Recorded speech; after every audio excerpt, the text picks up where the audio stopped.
Hello learners, welcome to this session.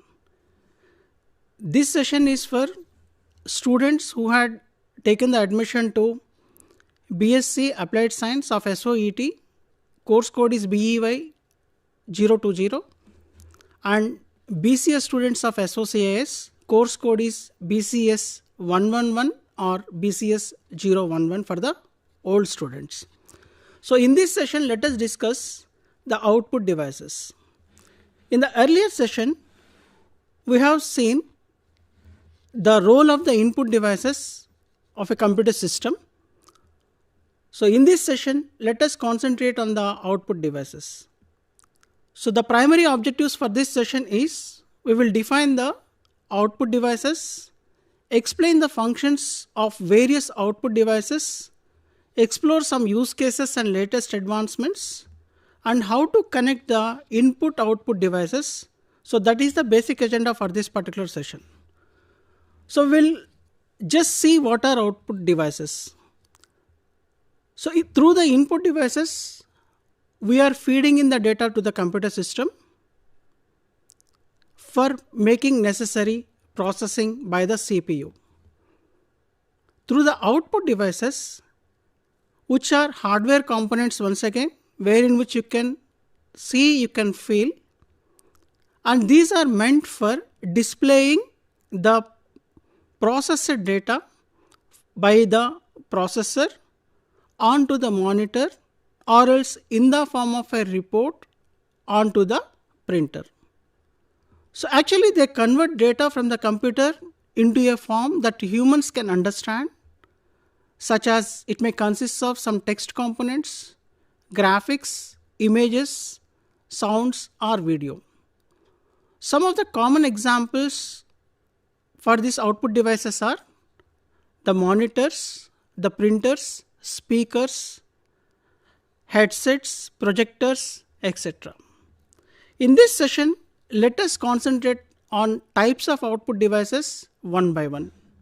So first comes the monitors, which are very much traditional, wherein which you can visualize the processed data on your monitor.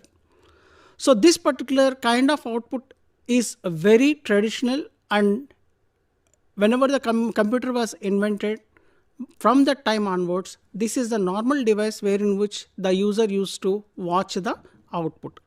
So it creates a visual display by the use of which users can view the processed data. And these particular monitors earlier, they were based on some other technology, and currently the technology has been completely changed. And these particular monitors comes in various sizes and various resolutions. So when we talk about the types of monitors, the first generation monitors were the cathode ray tube monitors. This uses a kind of different technology wherein which phosphorescent dots to generate the pixels that constitute the displayed images. And currently the flat panel screens are available, and there are different types of flat panels once again, and they are in the form of LCD, LED, OLED and the plasma. So this is the types of monitors you can see on your screen. The first generation we were using is the CRT monitor, which was of a different kind of technology. And currently most of the users are using the LCD monitor, the LED monitors, organic LED monitor, touchscreen monitors, or else the ultra high definition monitors. So these are some of the monitors which are currently used by any user in order to watch the outputs. And the second popular output device is the printers. So this particular, whenever you want to get a hard copy of whatever the processor data is there, then we use a printers, and this particular printer generates a hard copy version of the processed data, like the documents, the images, the photographs and other things. The computer transmits the image data to the printer, which then physically recreates the image typically on the paper. So mostly there are several types of printers as in the case of monitors, we had seen types of monitors, and in the printers, we have different types of printers. One is the dot matrix printer, which is very popular in the earlier days. And these dot matrix printers utilize a print head to set images on surface using a ink ribbon. And this used to make a lot of noise. When it directly prints, it used to make a lot of noise. And whenever there is a problem with the ink ribbon, automatically this particular dot matrix printer stops printing and creates a kind of problem. And once again, you have to change the ribbon and then you have to continue with the printers. And the second popular thing is the inkjet printers. And this kind of printer uses a technology called spray. It sprays a kind of ink in the form of tiny dots of ink onto a surface to form an image. And this uses a completely different kind of technology when compared to the dot matrix. Dot matrix used to have some sort of mechanical kind of thing, and that too it uses a kind of ribbon. However, in the inkjet, it sprays the ink and then it tries to form a kind of image onto the paper. And then the third one is the laser printer, which is very much popular. And most of the people, most of the users, in all the domains, they use this particular laser printer for the purpose to take the outputs. This type of printer utilizes the toner drums that roll through magnetized pigment and then transfers the pigment onto the surface. So the basic thing is once the print get very dilute in nature or else invisible in nature, then you have to change altogether the drum, which is once again a physical component, which is to be replaced, and then once again you have to load and then you have to take the printouts. And then nowadays there are another type of printers coming which are very much popular, called as LED printers. And these are similar to that of the laser printers but use a light emitting diode instead of lasers.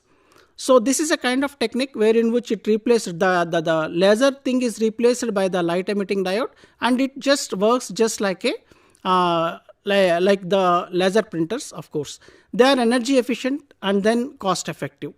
There are another printers called as multifunctional printers.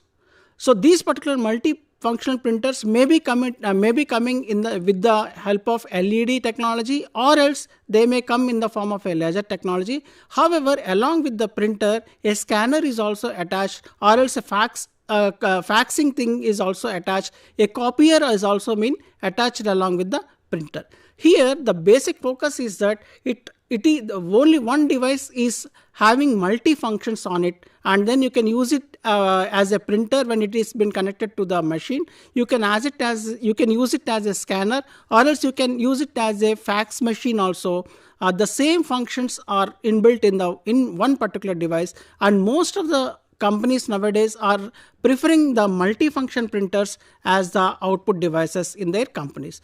So large format printers are there which are very much specific for a special purpose, and these are designed to facilitate large scale prints, making them essential for graphic designers. Suppose if a large banner needs to be printed, then you may not be in a position to take the printout from a normal LED printer or else the laser printer. However, you should require the large format printers in order to print the graphic design or else a kind of a banner. Most of the architects and the photographers, they use these kinds of large format printers in order to print large images.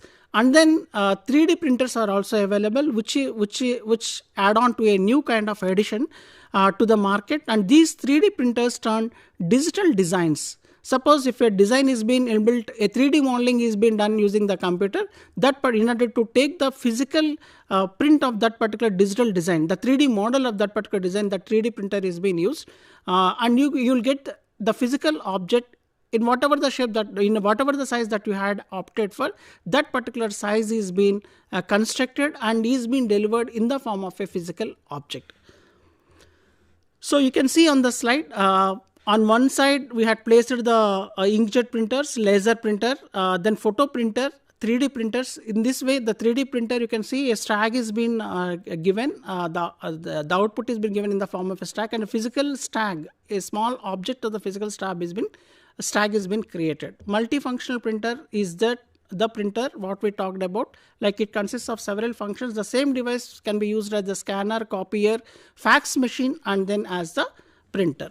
And the third popular output device is the speakers. So these particular speakers, in order to learn to the in order to listen to the music, or else in order to listen to the sounds, we have to attach physically the speakers. Some of the speakers comes inbuilt along with the desktops or else the laptops. However, some of the speakers can be also connected as the accessories in order to get the output in order to output the sound. So sound cards are the primary things. Those are required in the computer for speakers to function. And then there are several kinds of speakers in the range of simple speakers to 2-speaker output, or else surround speaker system and other kinds of things are also are being available for the speakers component. And the other thing is the different kind of output device called as the headset is available, and this particular headset is a kind of combination of a headphone or else a earphone, you can call, along with a microphone. So there is no need to externally put into the microphone. However, this particular headset comes along with the microphone as well as the headphone. So it is mostly used by the gamers, or else whenever you are doing the video conferencing kind of thing.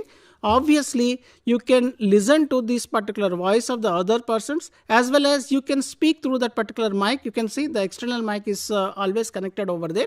So through that particular mic, the voice is being transformed using the VoIP voice input output program or the other program.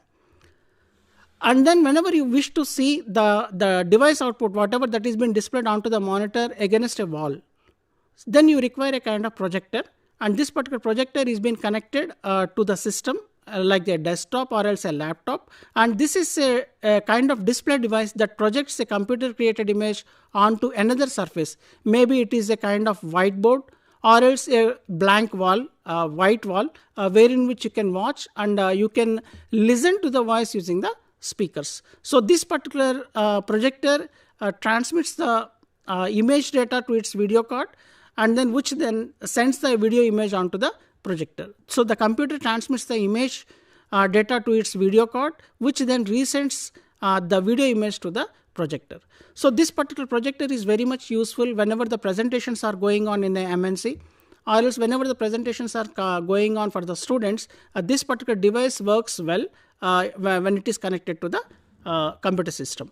So then another output device is there especially for the architects and other people, civil engineers, which is called as the plotter.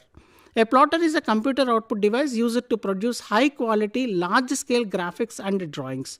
So the laser printer or else the LED printer, whatever we had talked about, are very much like confined to the size of the images and other things, the output. So this particular plotter is nothing but it can directly draw the layouts or else the architectural diagrams and other kinds of things directly onto the paper or else onto the plastic sheet. So it works by precisely positioning a pen or other drawing tool to create lines, curves and shapes on paper or other media.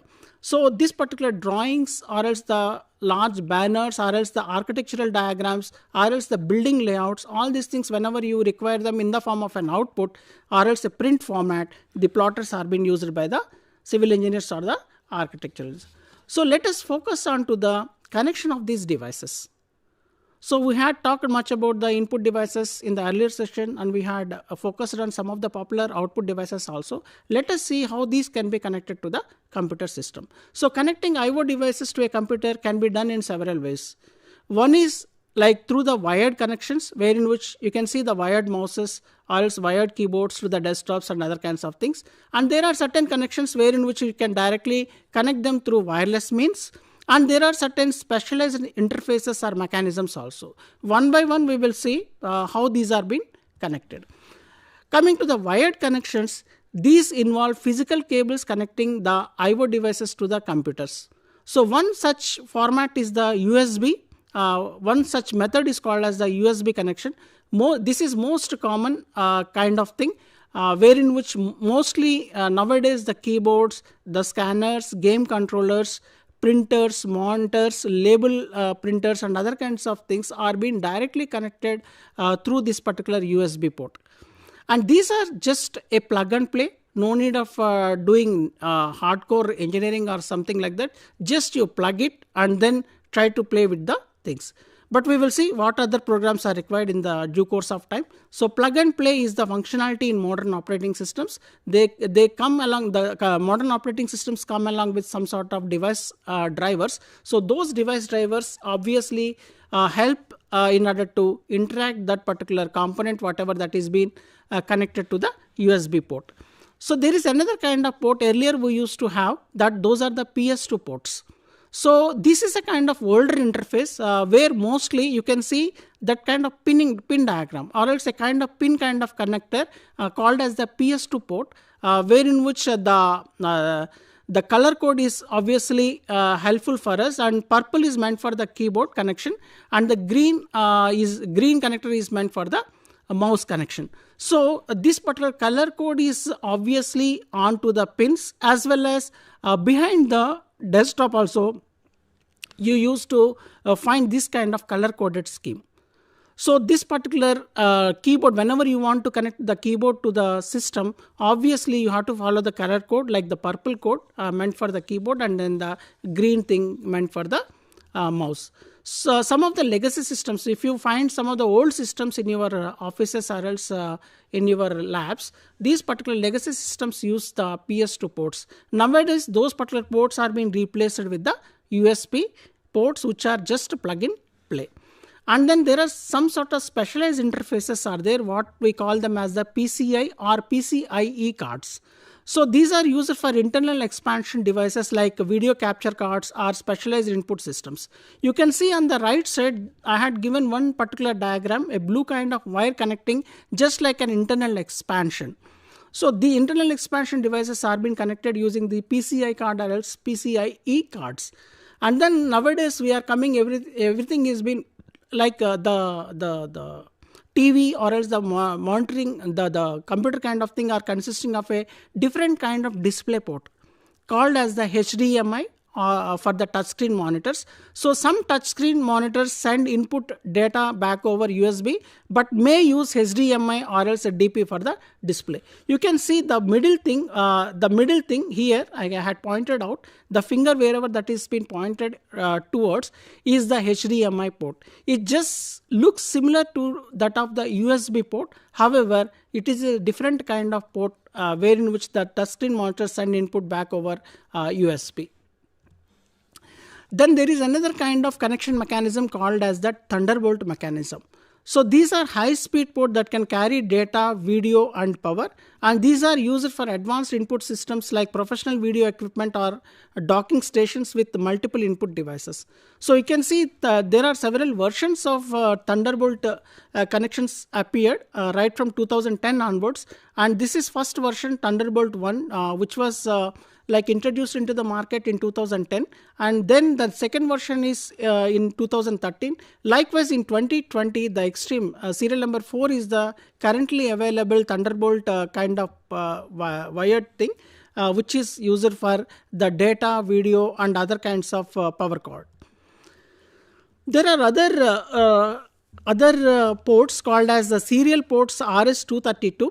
These particular ports are used specializedly for input devices like barcode scanners, scientific instruments, and earlier we used to have these kinds of pin kind of thing, that is the serial port RS-232. You can see here right side there are pins, and then once again it is having a kind of adapter also. So we have to pin that particular thing using the like pin configuration, and then using that you can connect the system like the input device or the output device using that system. Earlier we used to have the monitors also of the same kind of thing using the serial ports. So we used to connect those particular monitors also using. Nowadays we are connecting using the USB drive. However, in the olden days we used to use these particular ports like the serial ports and other things. And then coming to the audio device connection, for the audio jacks, nowadays we are connecting it through the USB. However, in the older system, there are once again the color code mechanism kind of thing, wherein which the microphones and the other audio input devices are being connected via 3.5 mm jacks. You can see the mic is being connected using a color code scheme which indicates pink in color, and then the headset is being, or else the headphones are being connected using the green color, and then there is another jack called as the audio jack, and these particular things are connected earlier using the using these particular color coded schemes. And then coming to the types of monitor ports, there are several kinds of monitors we had talked about, wherein which we had talked about the LED monitors, we had talked about the OLED monitors and other kinds of monitors. And you can see one by one. First thing is the USB-C port. This is a simple thing wherein which directly you can plug in. And the display port is another kind of thing wherein which you have a kind of inclination kind of thing on the right side. A kind of cut kind of thing is there, and this is called as the display port. Some of the devices, whenever we wish to connect to the system, these particular display ports are required. And coming to the HDMI, you can see, suppose if you have a photo like a camera, a Canon camera or any Nikon camera, nowadays we can directly connect it to our TV itself, or else onto the monitor, the desktop monitor, so that we can directly view the photographs whatever that are being taken onto the digital camera. So directly you can connect those particular things using a HDMI, and then you can directly view the photographs from the camera itself. And we had seen the Thunderbolt kind of connection in the earlier, which has been introduced in the market in 2010, and the fourth kind of version is also is available currently. That we had seen earlier, and this is the Thunderbolt kind of monitor port. And then the VGA, this particular VGA, whatever we call, these comes under RS232 ports, which are very earlier devices, wherein which it comes using the VGA and other kinds of things. Directly pins are being inserted into that particular VGA, and then we used to connect the port by screwing them on left side and right side. And there is DVI port. This is especially meant for some sort of digital devices, and this DVI port is also available on some machines, actually on the specific machines for the digital devices. So that particular digital devices can be connected using this. And mostly the general kind of thing nowadays, suppose if you want to connect a pen drive, obviously we'll be using the USB port, and then we connect to the pen drive. But the most interesting thing is that the software availability. So software to use the IP devices. So until and unless you have a kind of interface or interaction with the kind of a software, those particular devices can't talk to each other. So software plays a foundational role in enabling, managing, customizing, troubleshooting the connection and use of the input devices. So until and unless you have the device driver, or else the kind of software that is available, you can't operate the input or the output device. So nowadays it is coming along with the modern operating system like Windows 11, Windows 10, Windows 11 and other kinds of things, or else Linux latest versions. However, earlier they used to give a small CD along with the device that we purchase. So until and unless we connect the input or output device, and we put the device driver software, that particular device won't work in the earlier days. So device drivers plays an important role. These are nothing but specialized software that acts as a translator or else an interface between the input device or the output device along with the operating system. So it allows the OS to understand and use the devices as the input or the output means. For example, a mouse device driver interprets mouse movement and the button clicks into a pointer motion onto the screen. So this is the important thing, wherein which if at all the device is not functioning, we have to update the device driver. So that is the only means, or else we remove it, and once again we remove the device driver software. Once again we reload that particular device driver, and then we connect the device. Then it will be obviously working fine. So plug and play is nothing but most modern operating systems come with built-in drivers. So no need of externally download or else put some CD, the device driver CD, no need of doing those particular things. Directly the operating system obviously picks up by just verifying which device has been connected on what port, and obviously it downloads from the operating system itself, and obviously the device immediately operates within a second. So automatically download them when a new device is connected. This is the role of the new operating systems which are in the market.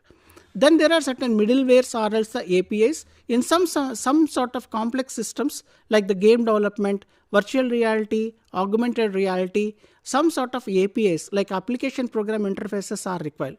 Apart from the device drivers, in order to sense the motions, using the sensors and other kinds of things, it requires a kind of special programs. So those particular programs comes along with the devices. Those particular software, middleware or else the APIs needs to be loaded in order to have the functionality of the input or the output devices. So there are certain APIs like direct input, X input or OpenVR standardize how the input is received from the devices. So middleware also is there which translates raw input data into usable format for applications. So before concluding this particular sessions, in the earlier session we had talked about the input devices, and in the current session we had talked about the output devices. Both the things are being discussed in your unit 4 of block 1 of BEY 020 and BCS 111. So with this we complete the unit 1 of block 1, and in the next lecture we will see how the operating system works. Thanks for watching.